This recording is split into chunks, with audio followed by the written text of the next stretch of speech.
Hello, and welcome again to Heartland Market Talk on the Open Range. Well, in the news today, the Biden administration has now put tariffs on a bunch of products to China.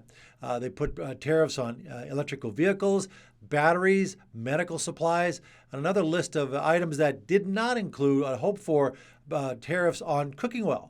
Soybean oil prices had jumped yesterday substantially on thoughts that this would occur because China has been dumping cooking oil into the U.S., taking advantage of some of the incentives we have for renewables that were meant for U.S. farmers. Although that did not show up in their list of tariffs, soybean oil sharply lower today, giving back all of yesterday's gains plus interest, so to speak. So the trade is questioning why that hasn't happened, and maybe it still can occur. Gold prices bouncing today. Sharp losses on Friday into Monday. Corrected a little bit today. The PPI data came out this morning, a little inflationary, but it's the CPI data Wednesday morning we're watching for. Now, the CPI data is big. That is the rate of inflation we're watching for the consumer level. And if that shows an uptick above expectations, you're going to see a Federal Reserve remain very adamant of maybe not even lowering interest rates at all this year. Now, in regards to oil pricing, again down today, the market has stabilized, like we said last week, in this $78 to $79 range. Well, today we slipped down into the $77 range as burdensome supplies continue to be the outlook, and possibly oil prices have peaked well before normal seasonals. Typically, we see oil prices rise into June, but this year the peak was back in April during the offensive when Hamas again and Israel were back into major blows. But that oil price at near $87, $88 was the high for the season so far, and we appear to see dropping prices, which will show insights of how gasoline prices are back down to levels we haven't seen now on the futures board to the beginning of the year. So that's a slow change we'll probably see coming at the gas pumps. So now it's time to go into Heartland Insights. As we mentioned in the crude oil prices, peaking back in April here, just into the $87, $88 mark, and the market has been progressively grinding lower. And note, it's been trying to bounce off of this trend line support that goes all the way back to the December lows. We call this a technical indicator.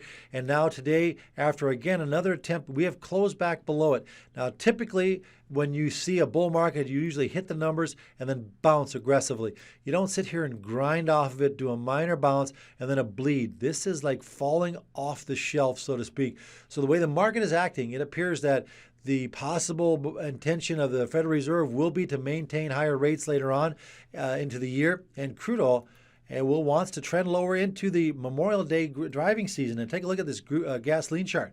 Going back to the highs made back in April, we are back to levels not seen since early part of the year in January into February is where we've declined to. So look for more easing of prices at the pump and likely into Memorial Day weekend, which is not a normal story, but it's taking place this year.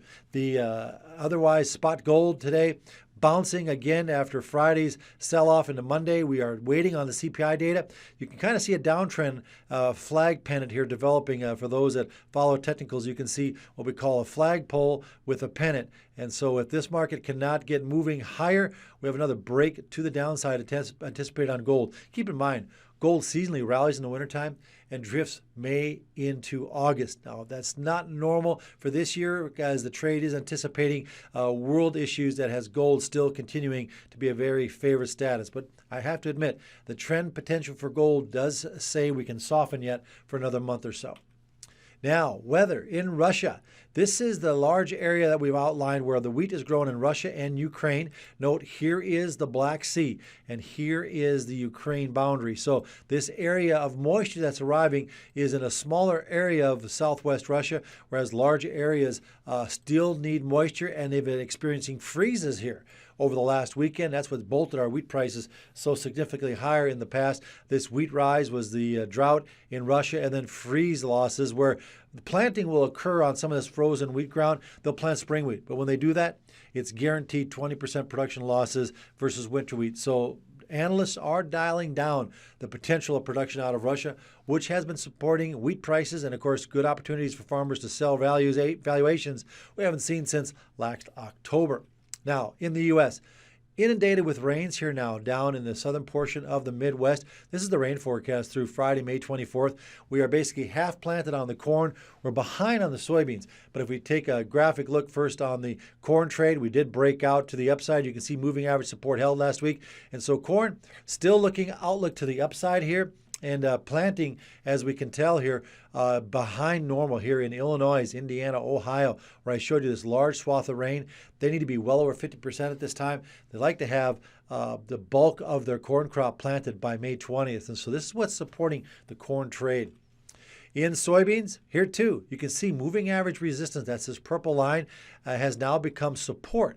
And so the retreat from last week's high has been extensive. We had seen CONAB raise their production slightly, but it was based off of acreage. And so the USDA still widely far apart from the expectations of what Brazil has for soybeans. So our prospects of exports still look good, possibly into the summertime.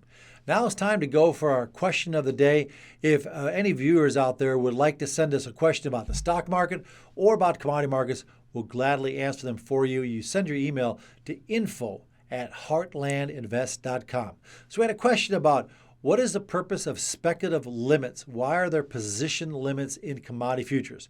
Well, they serve a very good purpose, and it's one so the market does not get manipulated, such as in the 1980s. You may have heard of the Hunt brothers squeeze of silver.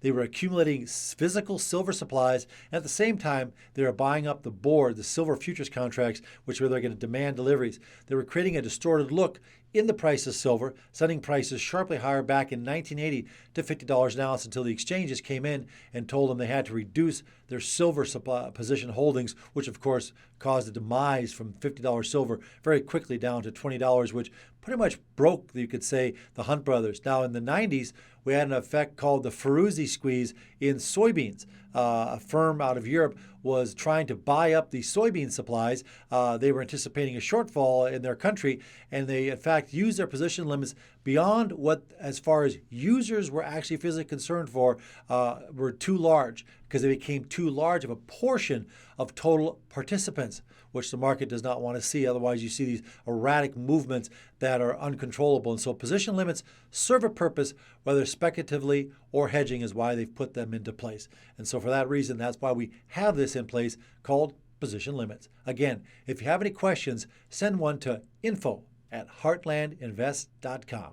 Remember, you can always call us at 701-222-0221 or visit us online at heartlandinvest.com. While you're there, don't forget to check out our Heartland Market Talk podcast and sign up for our daily newsletter. And for producers, remember, we offer crop and LRP insurance as well. Thank you for watching Heartland Market Talk on the Open Range. We look forward to seeing you again on Thursday.